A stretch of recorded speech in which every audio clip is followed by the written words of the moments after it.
it tells us in Genesis 15 here that in the bottom there, towards the fourth line from the bottom, it says, when the sun went down. So now what's happened? It's the next day. It's the 15th day. It's the self-same day they left Egypt, the same exact day. And it says that what? That a burning lamp that passed between those pieces, in the same day the Lord made a covenant with Abraham, unto thy seed I will give this land. So God is a God of appointed times. God is a God of, he just doesn't just put his finger up in the wind, metaphorically speaking, and just let things happen. He has divine appointed times when he deals with his people. So this is the chronology, and if you'd like me, I can make a chart on this next time and pass that out where it would be a little bit better. So here's one connection that we have with being the children of Abraham by faith when we believe in the Messiah who is the Passover. He is our Pesach, Paul said in 1 Corinthians. We are the children of Abraham who had the same faith in the Father, in the God of Abraham, Isaac, and Jacob as we do through the Messiah. He foresaw the days, somehow, some way. He knew the Messiah, there would be a Messiah that would come, but it was before the fact. But he believed in the same God. And as that forerunner, you and I, through the Messiah, we are tied in to Abraham through that same faith. Any questions? All right. Let's move on to Isaac. Let me read you a source here. Let me find it here. This is another Orthodox commentary. This is just one of like 4 or 5 books on the book of Genesis. It's called Yalkut Me'amam Loez, the Torah Anthology. And there's one little short segment here. We're going to let a Jewish person read this. That's underlined here. Just read what's in the yellow. It's real short. What was that last book you called? What did you call it? Oh, the Hebrew? That one, the book you got there. This one? Yes. In Hebrew it's called Yalkut Me'am Loez, the Torah Anthology. And she's going to read that on Genesis, just the highlighted area there.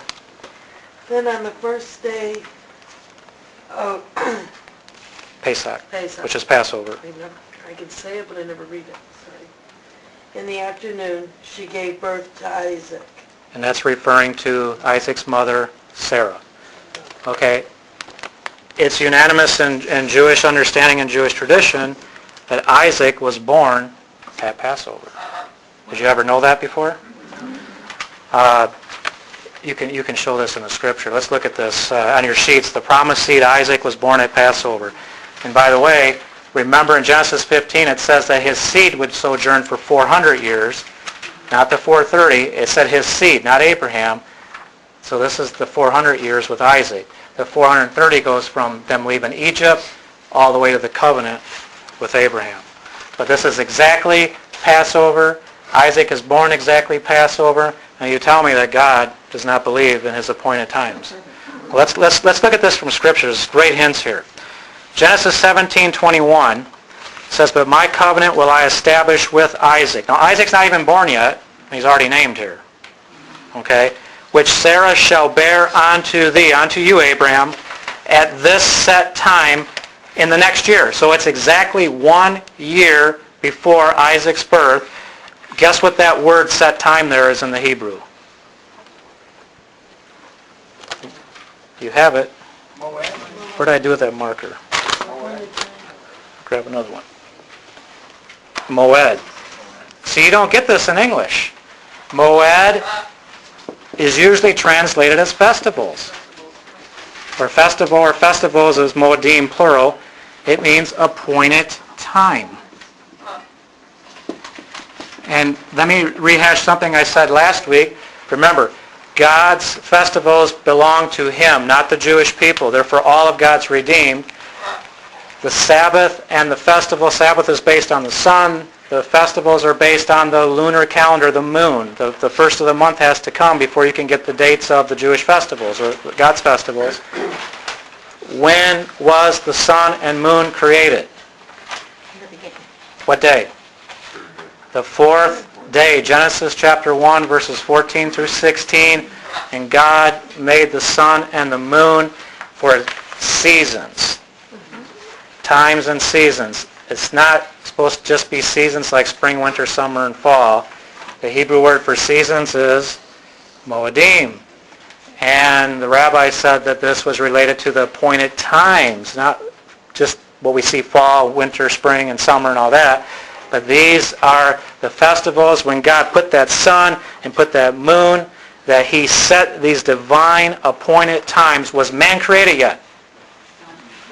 2 days later, on the sixth day, man was created. They belong to God. They were set in motion. They do not belong to the Jewish people.